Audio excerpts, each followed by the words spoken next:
നാട്ടുകാർ വിവരമറിയിച്ചതനുസരിച്ച് മഞ്ചേരി വെട്ടിക്കാട്ടിരി ചുങ്കത്തുകുന്നിലെ യൂസുഫിന്റെ വീട്ടിലെത്തുമ്പോൾ ഞങ്ങൾ കണ്ട കാഴ്ചയാണിത്. വീട്ടുമുറിയിൽ മൺതറയിൽ നഗ്നനായി കിടക്കുന്ന യൂസഫ് ഞങ്ങൾ നൽകിയ ഭക്ഷണപ്പൊതി ആർത്തിയോടെ തിന്നു തീർത്തു. 12ാം വയസ്സിൽ രോഗലക്ഷണം കണ്ടു തുടങ്ങിയ യൂസഫിനെ ഏറെ ചികിത്സിച്ചെങ്കിലും ഫലമുണ്ടായില്ല. ചികിത്സാ സമയത്ത് അല്പം അസുഖം ഭേദമാകുമെങ്കിലും പിന്നീട് സ്ഥിതി വഷളാവും. 3 സഹോദരങ്ങളുണ്ട് യൂസുഫിന്. എന്നാൽ പ്രാരാബ്ധങ്ങൾ നിറഞ്ഞ കുടുംബത്തെ കരകയറ്റാനാവാതെ അന്നാന്ന് കിട്ടുന്ന നിത്യവൃത്തിക്കുള്ള വകയിൽ നിന്നും യൂസുഫിന്റെ ചികിത്സയ്ക്ക് കൂടിയുള്ള പണം നീക്കിവെക്കാൻ യൂസുഫിന്റെ സഹോദരങ്ങൾക്കായില്ല. ഇതോടെ 6 മക്കളിൽ മൂത്തവനായ യൂസുഫിനെ നോക്കുന്ന ചുമതല സൈനബക്കായി. കോഴിക്കോട് മെഡിക്കൽ കോളേജിലും മറ്റുമായി സൈനബ യൂസുഫിന് ചികിത്സ തേടിയെങ്കിലും രോഗം പൂർണ്ണമായും ഭേദമായില്ല. ഇതിനിടെ കോഴിക്കോട് മെഡിക്കൽ കോളേജിലെത്തിയപ്പോൾ അവിടെ ചികിത്സക്കെത്തിയ പൂക്കോട്ടുപാടം സ്വദേശിയായ സർഫുന്നിസയെ യൂസുഫിന് ഇഷ്ടമായി. ആ ഇഷ്ടം കണ്ടറിഞ്ഞ വീട്ടുകാർ ഇരുവരുടെയും വിവാഹം നടത്തിക്കൊടുത്തു. അതിൽ 3 മക്കൾ.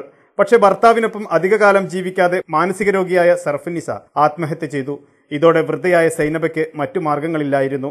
ആകെയുള്ള 6 സെന്റ് സ്ഥലത്ത് പഞ്ചായത്തിൽ നിന്നും ലഭിച്ച സഹായം കൊണ്ട് നിർമ്മിച്ച ഈ വീട്ടിനുള്ളിലെ ഇരുണ്ട മുറിക്കുള്ളിൽ യൂസഫിന്റെ കാലിൽ ചങ്ങല വീണു.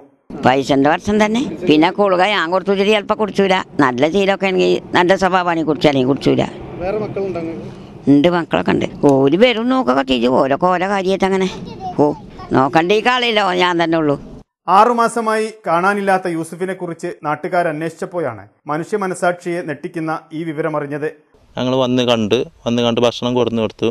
അപ്പം ഭക്ഷണം കിട്ടാത്ത ഇതുമാർക്ക് ആർത്തിമാർക്ക് ഒക്കെ 2 മിനിറ്റ് കൊണ്ടൊക്കെ കഴിച്ച് തീർത്ത്. ഇപ്പോൾ ഒരു 6 മാസം മുമ്പ് ഈ പറഞ്ഞ മെഡിക്കൽ കോളേജിൽ എല്ലാവരും പിരിച്ചു കണ്ടൊക്കെ ഹോസ്പിറ്റലിൽ കൊണ്ട് ഈ താത്ത മാത്രമേ എടുത്ത് നിൽക്കും.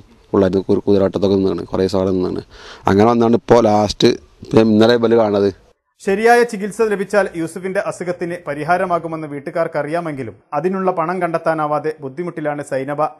പരസ്പര സഹായത്തിന്റെയും ദാനധർമ്മങ്ങളുടെയും പൂക്കാലമായ റംസാന്റെ പരിഗണന അർഹിക്കേണ്ട ഈ മനുഷ്യജീവൻ ഇന്ന് കാടുമൂടിയ ഈ കൂരയിൽ ബന്ധസ്ഥനാണ്. മുഹമ്മദ് അലി വലിയാട്, ജീവൻ ന്യൂസ്, മലപ്പുറം.